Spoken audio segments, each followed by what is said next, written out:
kasih Kristus menggerakkan kita. Kita mungkin pernah mendengar istilah hari Valentine, di mana banyak orang di seluruh dunia ini menganggapnya sebagai waktu untuk bersama-sama merayakan hari kasih sayang. Semua orang merindukan kasih sayang.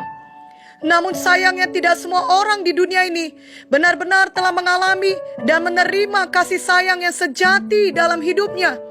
Puji Tuhan, sebagai anak-anak Tuhan yang percaya pada Tuhan Yesus, kita tentunya telah mengalami dan menerima kasih yang sejati, yakni kasih Tuhan dalam hati kita.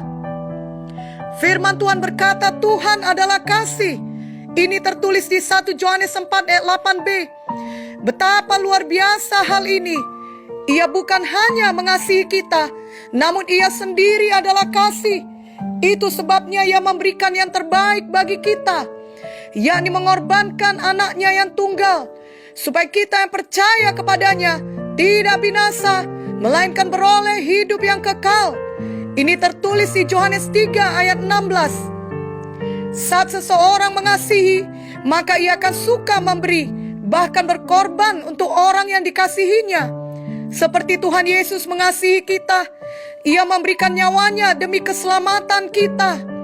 Kasihnya bagi kita dinyatakannya melalui perbuatannya. 1 Yohanes 3 ayat 18 mengatakan, agar kita mengasihi bukan dengan perkataan, tetapi dengan perbuatan. Itu sebabnya ada ungkapan yang berbunyi, kasih bukanlah kasih jika belum dilakukan. Bolang kami tidak begitu sering mengucapkan I love you pada kami tiap-tiap hari. Namun semasa hidup beliau tinggal bersama kami, Bolang selalu menjenguk kami ke kamar kami, menanyakan kabar kami, dan meluangkan waktu bercakap-cakap dengan kami, walaupun hanya sebentar. Salah satu memori yang selalu kami kenang sampai sekarang adalah setiap kali Bolang melihat kami tertidur di ruang tamu, maka diam-diam ia sendiri akan mengambil selimut dari kamar kami dan menyelimuti kami. Setahu kami, Bolang tidak pernah mengumumkan pada dunia betapa ia mengasihi suku Chinese atau suku Tamil. Namun tiada minggu berlalu tanpa ia mengunjungi suku Chinese maupun suku Tamil. Bahkan sampai minggu terakhir hidupnya di dunia ini, ia tetap mengunjungi jiwa-jiwa tersebut. Dan kerap kali saat ia mengunjungi, ia selalu memberikan hadiah bagi orang-orang yang dikunjunginya, berupa bahan-bahan makanan pokok dan juga pakaian. Dan seringkali pakaian yang diberikannya adalah miliknya sendiri, bahkan merupakan baju baru yang terbaik yang belum pernah dipakainya. Saat beliau mengunjungi, tidak jarang Bolang harus berjalan kaki jauh demi mencapai rumah orang-orang yang ingin ia kunjungi tersebut. Padahal umur Bolang sudah tidak muda lagi. Seringkali sepatunya sangat kotor ketika ia pulang ke rumah. Bolang juga selalu siap mendoakan jiwa-jiwa kapan saja dan di mana saja. Usianya yang tua, sudah lewat 80 tahun, sama sekali tidak membatasinya untuk memberkati orang-orang di sekelilingnya. Bolang selalu ikut pergi bersama orang tua kami dalam pelayanan ke desa-desa dan melayani bersama mereka. Banyak orang berpikir beliau adalah ayah kandung dari Bapak Munte, walau sebenarnya ia adalah ayah mertua dari Bapak Munte. Karena Bapak Munte dan Bolang selalu kompak dan bersuka cita melayani bersama di mana saja. Bolang juga selalu membagikan kertas yang berisikan ayat firman Tuhan untuk memberkati kami dan memberkati jiwa-jiwa. Setiap minggu, ia mengajar training untuk jiwa-jiwa baru. Bolang paling bersemangat berdoa syafaat, dan tiap bulan ia ikut membaptis jiwa-jiwa.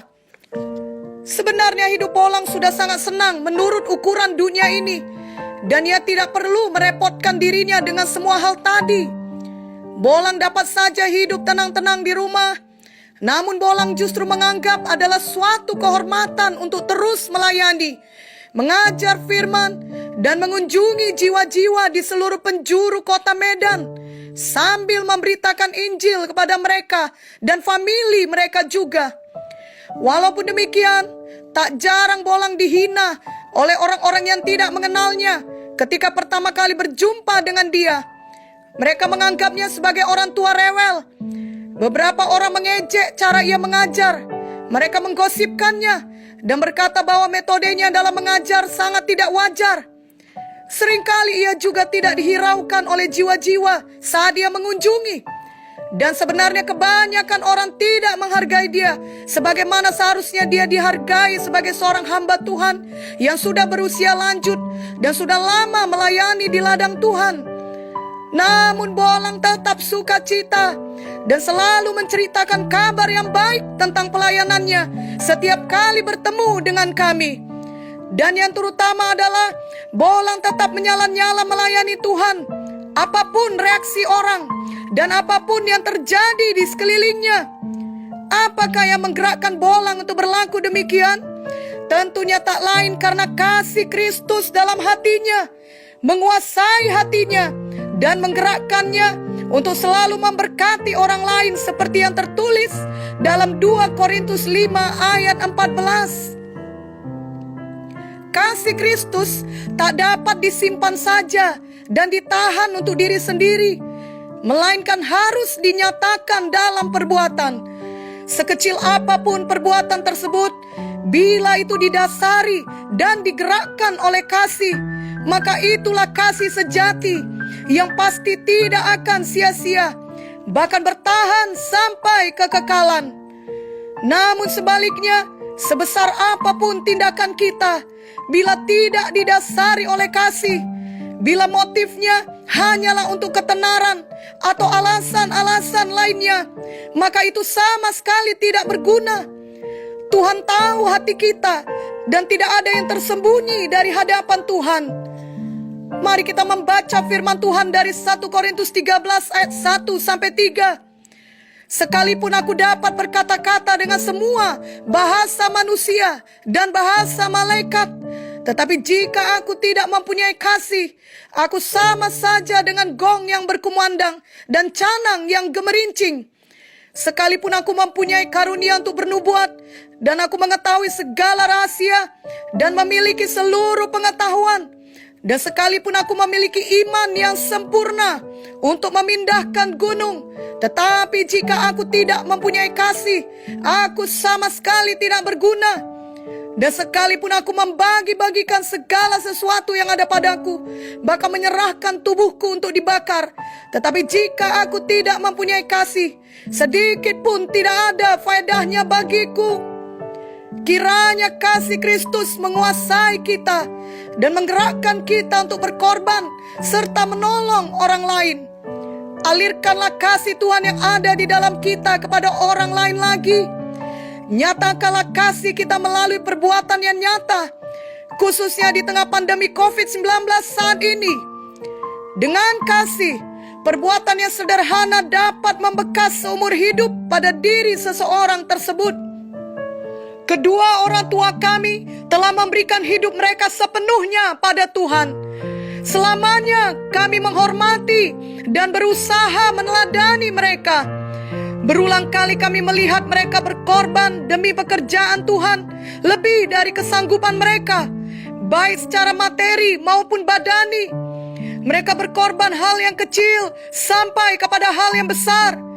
Hal yang sederhana misalnya, kami selalu melihat Bapak Munte memberi sesuatu kepada anak-anak yang dijumpainya di lampu merah saat mobil kami berhenti. Bapak Munte selalu suka membawa makanan kepada para pekerja setiap kali ada proyek pembangunan. Demikian juga Ibu Munte. Sejak kami masih kecil, kami melihat bahwa jika ada orang yang datang ke rumah kami, maka beliau selalu memastikan orang tersebut pulang dengan sesuatu. Apakah itu makanan ataupun hadiah lainnya. Ia suka memberi kejutan yang menyenangkan orang lain. Bahkan seringkali ketika ada orang yang membawa anaknya yang masih kecil, maka Ibu Munte meminta kami memberikan mainan kami kepada anaknya tersebut. Ia mengajari kami untuk tahu berkorban sejak usia dini. Namun kita harus mengerti bahwa kita memberi dan berkorban bagi orang lain karena kita melakukannya untuk Tuhan. sehingga seperti kesaksian hidup bolang di atas, apapun reaksi orang tersebut, kita tetap mau berbuat baik, kita tetap mau memberi, kita tetap mau mengasihi. Karena akan ada saatnya di mana orang-orang yang telah kita kasih dengan tulus justru tidak menghargai kita. Lebih jauh lagi mungkin memanfaatkan kita, iri kepada kita, mengkhianati kita, dan mengharapkan kehancuran kita. Ketika itu terjadi, kita tentunya akan merasa sangat sedih, kaget, kecewa, bahkan mungkin merasa marah. Kenapa selama ini kita tidak sadar dan dapat dibodohi seperti itu? Namun janganlah terus sedih ataupun marah. Segeralah datang kepada Tuhan. Izinkan kasih Tuhan untuk memenuhi hati kita dan menyembuhkan hati kita yang luka. Walau mungkin tidak langsung sempurna dalam sekejap, melainkan ada prosesnya. Namun jika kita rela dibentuk Tuhan, maka pada akhirnya kita dimampukan untuk mengampuni mereka, mengasihi mereka, bahkan terus berbuat baik kepada mereka seturut dengan pimpinan Roh Kudus. Tidak dapat dipungkiri, walau kita mengasihi dengan tulus, tetap akan ada penolakan, bahkan pengkhianatan. Tetap akan ada orang-orang yang tidak mengerti, tidak mau mengerti, salah mengerti, bahkan yang memang jahat. Namun janganlah semua itu membuat kasih kita menjadi dingin. Jangan biarkan kejahatan itu membuat kita tawar hati, apalagi terhadap sesama anak-anak Tuhan, dan kita merasa tidak akan mampu mengasihi lagi. Pada zaman kesukaran besar nanti, kasih kebanyakan orang akan menjadi dingin. Namun hal itu tidak terjadi tiba-tiba. Di akhir zaman sekarang ini pun, hal yang demikian dapat terjadi bila kita membiarkannya. Matius 24 ayat 12 berkata, dan karena makin bertambahnya kedurhakaan, maka kasih kebanyakan orang akan menjadi dingin. Sebenarnya cukup kasih karunia Tuhan bagi kita untuk mengampuni setiap orang dan menyerahkannya kepada Tuhan. Salah satu kutipan hamba Tuhan Billy Graham berbunyi seperti ini. It is the Holy Spirit's job to convict, God's job to judge, and my job to love. Kurang lebih artinya adalah pekerjaan Roh Kudus adalah untuk menyadarkan orang. Pekerjaan Tuhan adalah untuk menghakimi orang. Pekerjaan saya adalah untuk mengasihi orang. Tentunya yang dimaksudkannya bukannya Tuhan tidak lagi mengasihi orang, sebab Tuhan selamanya akan mengasihi, sebab Ia sendiri adalah kasih. Namun Ia mau mengingatkan kita bahwa menghakimi orang bukanlah bagian kita, itu bagian Tuhan. Kita tidak pernah mengetahui keseluruhan cerita dari hidup seseorang. Janganlah kita berani menghakiminya, apalagi jika orang tersebut lebih tua dari kita. Pada umumnya orang-orang di seluruh dunia ini, apapun kebangsaannya, mengerti untuk menghormati orang tua mereka. Mungkin kita sudah mendengar kisah yang viral beberapa waktu terakhir ini mengenai seorang anak yang hendak mengadukan ibunya ke kantor polisi oleh suatu hal. Namun perbuatannya itu tidak didukung oleh polisi yang bertugas saat itu. Ada hati nurani manusia yang diberikan Tuhan untuk tahu menghormati orang tua. Namun sebenarnya siapapun tidak boleh kita hakimi, apalagi orang tua. Itu bukan tugas kita. Menyadarkan orang juga bukan tugas kita atau bagian kita. Itu bagian Roh Kudus. Kita tidak dapat memaksa siapapun untuk benar-benar sadar dan bertobat. Hanya Roh Kudus yang mampu mengubahkan hati seseorang sehingga mau sadar dan bertobat. Bagian kita adalah mengasihi. Sebagai anak-anak Tuhan sejati, marilah kita selalu mau mengasihi dalam setiap situasi. Kita mohon Roh Kudus memimpin kita, menolong kita, mengajari kita, dan memampukan kita. Tidak selamanya itu mudah bagi daging kita atau perasaan kita ini, tapi itulah yang benar untuk dilakukan. Dan memang mengasihi sesama adalah hukum yang terutama dalam hidup ini. Markus 12 ayat 31 berkata, dan hukum yang kedua ialah, kasihilah sesamamu manusia seperti dirimu sendiri. Tidak ada hukum lain yang lebih utama daripada kedua hukum ini. Marilah kita mengingat bahwa firman Tuhan juga berkata bahwa terlebih bahagia memberi daripada menerima. Saat kita memberi karena kita mengasihi, kita bahagia, kita yang diberkati. Apapun respon orang yang kita beri tersebut, bila mereka menerimanya, puji Tuhan. Bila mereka menolaknya, tetap puji Tuhan. Ini berlaku untuk semua pemberian kita, apakah itu berupa perhatian, waktu, tenaga, uang, barang, ataupun saat kita memberitakan Injil. Kita melakukan semuanya itu untuk Tuhan. Sekecil apapun perbuatan kita, itu penting di mata Tuhan. Ada kisah mengenai seorang anak yang berjalan bersama ayahnya di tepi pantai, di mana airnya sedang surut, dan terlihat ada banyak bintang laut yang terdampar. Dan bila dibiarkan, mereka dapat mati kekeringan karena tidak mendapat air. Maka anak itu mulai memungut satu bintang laut, dan dengan segenap hati melemparkannya kembali ke dalam air laut, agar bisa terus hidup. Anak itu terus saja memungut satu persatu bintang laut tersebut, dan melemparkannya ke dalam air laut. Setelah beberapa saat, ayahnya melihat hal tersebut dan membuat komentar, "Sudahlah anakku, berhenti saja. Apa yang kau perbuat itu hampir tidak ada artinya. Masih ribuan lagi bintang laut terdampar. Kau tidak mungkin sanggup memungut semua dan menaruh semuanya kembali ke dalam air laut. Lihat, semua susah payahmu tidak kelihatan hasilnya. Kerja kerasmu itu tidak membuat perbedaan. Sejauh-jauh mata memandang, pantai ini masih penuh dengan banyak bintang laut." Anaknya terus saja memungut bintang laut dan melemparkannya ke dalam air laut.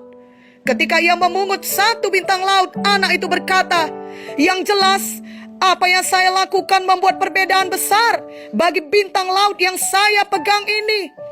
Lalu ia melemparkannya ke dalam air laut. Dan memang benar demikian. Setiap bintang laut yang dilemparkannya mendapat kesempatan untuk terus hidup. Walau ia tidak dapat menolong semua, tapi ia menyelamatkan banyak bintang laut pada hari itu. Demikian juga dengan hidup kita. Sangat banyak orang yang perlu ditolong. Kita tidak memiliki kemampuan untuk menolong dan mengurus semua orang di dunia ini. Tapi kita pasti memiliki kemampuan dan kesempatan untuk menolong seseorang setiap hari yang dibawa Tuhan dalam hidup kita. Bagi orang tersebut, apa yang kita perbuat dengan kasih dapat mengubahkan hidupnya dan membuat perbedaan baginya untuk selamanya. Khususnya bila yang kita berikan adalah firman Tuhan yang kekal dan Injil Tuhan yang berkuasa menyelamatkannya dan memulihkannya. Mari selalu mencari kesempatan untuk memberitakan firman Tuhan. Itu adalah hadiah terbaik yang dapat kita berikan, sebab itu merupakan taburan yang tidak akan sia-sia. Kita percaya Yesaya 55 ayat 11 yang berkata, "Demikianlah firman-Ku yang keluar dari mulutku. Ia tidak akan kembali kepadaku dengan sia-sia, tetapi ia akan melaksanakan apa yang kukendaki dan akan berhasil dalam apa yang kusuruhkan kepadanya." Kiranya kita selalu mencari kesempatan untuk menyatakan kasih kita pada orang lain. Biarlah kasih Kristus menguasai kita dan menggerakkan kita untuk memberi, untuk berkorban, untuk menginjil, untuk memberitakan firman, dan untuk mendoakan orang lain. Dunia selalu menantikan kasih yang sejati. Marilah kita sebagai anak-anak Tuhan hidup dalam kasih yang sejati tersebut, hidup menolong orang lain, tanpa mengharap balasan dengan perbuatan kita yang nyata. Kolose 3 ayat 23 sampai 24 berkata, apapun juga yang kamu perbuat, perbuatlah dengan segenap hatimu seperti untuk Tuhan dan bukan untuk manusia. Kamu tahu bahwa dari Tuhanlah kamu akan menerima bagian yang ditentukan bagimu sebagai upah. Kristus adalah Tuhan dan kamu hambanya. Biarlah kasih Kristus menggerakkan kita untuk selalu mengasihi orang lain. Dan kelak kita pasti akan menerima upah kita dalam kekekalan. Amin.